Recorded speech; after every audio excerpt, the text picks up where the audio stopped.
Good morning students and welcome back to your economics learning classes. Today we will discuss the topic of chapter government budget and economy. हमारा एक topic रह गया था उसमें balanced and unbalanced budget. ठीक है, balanced budget क्या होता है और अनबैलेंस्ड बजट क्या होता है. देखो बैलेंस्ड बजट क्या होता है, जिसमें क्या होता है गवर्नमेंट की जितनी भी रिसिप्ट होती है वो गवर्नमेंट के एक्सपेंडिचर की क्या होती है, इक्वल होती है. यानी कि जितना गवर्नमेंट ने कमाया, जितना पैसा रिसीव करा, उतना ही इकोनॉमी में क्या कर दिया, खर्च कर दिया. तो वो हमारा कौन सा बजट हो जाता है, बैलेंस्ड बजट.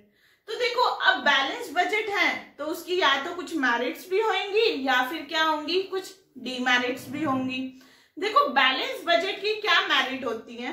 पहली मेरिट आ जाती है कि भी देखो अगर गवर्नमेंट एक्सपेंडिचर और गवर्नमेंट रिसिप्ट दोनों क्या है, इक्वल है, तो हमारी इकोनॉमी में जो फाइनेंशियल स्टेबिलिटी है वो क्या होगी, बनी रहेगी. ठीक है, जितना कमा रहे हैं उतना ही क्या कर रही है गवर्नमेंट, खर्च कर रही है. तो इकोनॉमी में जो फाइनेंशियल स्टेबिलिटी है वो हमारी क्या रहेगी, बनी रहेगी.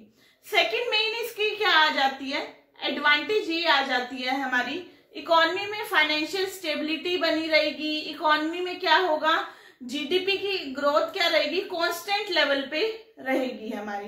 अब कुछ इसकी क्या आ जाती है, डीमेरिट भी आ जाती है. पहली डीमेरिट ये होती है जो बैलेंस बजट है वो अनएम्प्लॉयमेंट की सिचुएशन के लिए सही नहीं है. देखो इकोनॉमी में अनएम्प्लॉयमेंट चल रही है, ठीक है, लोगों को जॉब नहीं मिल रही और अब मिलेगी भी कैसे, क्योंकि गवर्नमेंट और ज्यादा खर्चा तो कर नहीं रही है. ठीक है, पैसा तो लगा नहीं रही. अगर वो पैसा लगाए गवर्नमेंट, नई नई इंडस्ट्री एस्टेब्लिश करे, तब तो पर्सन्स को जॉब भी मिलेगी. अब यहाँ जॉब का भी कोई चांस नहीं है. ठीक है, तो अनएम्प्लॉयमेंट की सिचुएशन के लिए हमारा बैलेंस बजट ठीक नहीं है. सेकंड मेन आता है इसकी डीमेरिट आती है जो लेस डेवलप कंट्री है. ठीक है, अभी डेवलप नहीं हुई है, अभी उनको और डेवलप होना है. तो देखो वहां पर वो क्या करते हैं, खर्चा करना बहुत ज्यादा जरूरी है. ठीक है, अब वो खर्चा नहीं हो पा रहा है क्योंकि गवर्नमेंट रिसिप्ट गवर्नमेंट एक्सपेंडिचर की क्या है, इक्वल है. तो वो लेस डेवलप ही रहेंगी, वो और ज्यादा इकोनॉमी उसकी क्या होती चल जाएगी, स्लो डाउन होती चल जाएगी. तो ये था हमारा बैलेंस बजट. सेकेंड वन आता है हमारा अनबैलेंस बजट.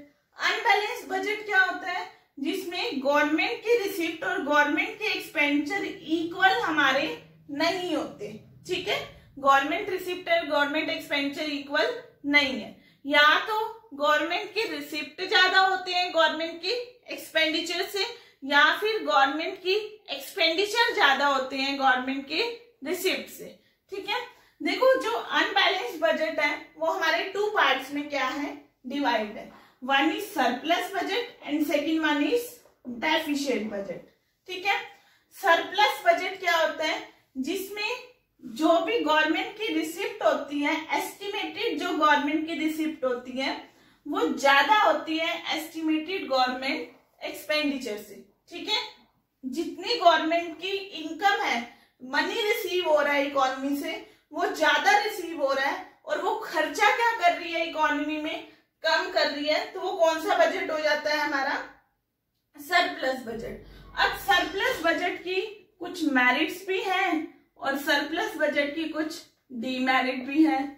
मेरिट देखो क्या है, जो सरप्लस बजट है वो इन्फ्लेशन की सिचुएशन में बिल्कुल सही है. ठीक है, क्योंकि देखो इन्फ्लेशन की सिचुएशन में आपको मैंने एग्रीगेट डिमांड चैप्टर में भी बताया है, problem of excess and deficient demand में, एक्सेस डिमांड की सिचुएशन में या फिर इन्फ्लेशन की सिचुएशन में हमारी जो एग्रीगेट डिमांड होती है वो क्या होती है, ज्यादा होती है. ठीक है, अब देखो एग्रीगेट डिमांड हमारी ज्यादा है. ठीक है, एग्रीगेट डिमांड मींस इकोनॉमी में खर्चा क्या हो रहा है, ज्यादा हो रहा है. अब इकोनॉमी में खर्चा हमने कम करना है, वो कम हमारी देखो वो कम हमारी तब होगा जब हम सरप्लस बजट क्या करेंगे, अडॉप्ट करेंगे. तो सरप्लस बजट हमारा इन्फ्लेशन की सिचुएशन में बिल्कुल करेक्ट है. ठीक है, लेकिन जो डिफ्लेशन की सिचुएशन है इसकी डीमेरिट क्या बन जाती है, जो सरप्लस बजट डिफ्लेशन की सिचुएशन में करेक्ट नहीं है, क्योंकि डिफ्लेशन की सिचुएशन में हमारी एग्रीगेट डिमांड क्या होती है, कम होती है। इकोनॉमी में ऑलरेडी ही खर्चा क्या हो रहा है, कम हो रहा है, ठीक है। और सरप्लस बजट हो तो अगर इकोनॉमी में, वैसे ही इकोनॉमी में खर्चा कम हो रहा है, सरप्लस बजट में तो और ज्यादा कम हो जाएगा। तो डिफ्लेशन की सिचुएशन में हमारा जो सरप्लस बजट है वो सही नहीं है, ठीक है। अब आता है हमारा डेफिशिएट बजट। डेफिशिएट बजट क्या होता है, जिसमें गवर्नमेंट की रिसिप्ट तो कम होती है और जो गवर्नमेंट के एक्सपेंडिचर होते हैं वो क्या होते हैं, ज्यादा होते हैं। गवर्नमेंट मनी तो कम रिसीव कर रही है और इकोनॉमी में खर्चा क्या कर रही है, ज्यादा कर रही है। तो अब इसकी क्या मेरिट हो जाएंगी और इसकी क्या डीमेरिट हो जाएंगी। देखो मेरिट उल्ट रिवर्स कर देना है। मेरिट क्या होगी, डिफ्लेशन की सिचुएशन में, यानी कि डिफ्लेशन की सिचुएशन अभी मैंने आपको बताया जो एग्रीगेट डिमांड क्या होती है, कम होती है। डिफ्लेशन की सिचुएशन में हमारा जो डेफिशिएट बजट है वो बिल्कुल सही रहेगा, ठीक है, क्योंकि ऑलरेडी खर्चा कम हो रहा है यहाँ पर। तो हम इकोनॉमी में खर्चा क्या कर देंगे, गवर्नमेंट इकोनॉमी में खर्चा क्या कर रही है, ज्यादा कर देगी। तो डेफिशिएट बजट डिफ्लेशन की सिचुएशन में बिल्कुल करेक्ट सही है, ठीक है। लेकिन इसकी डीमेरिट क्या बन जाएगी, इन्फ्लेशन की सिचुएशन में जहाँ एग्रीगेट डिमांड ज्यादा है, ऑलरेडी इकोनॉमी में खर्चा ज्यादा हो रहा है और डेफिशिएट बजट में तो और भी ज्यादा होगा। तो इन्फ्लेशन की सिचुएशन में हमारा डेफिशिएट बजट करेक्ट नहीं है।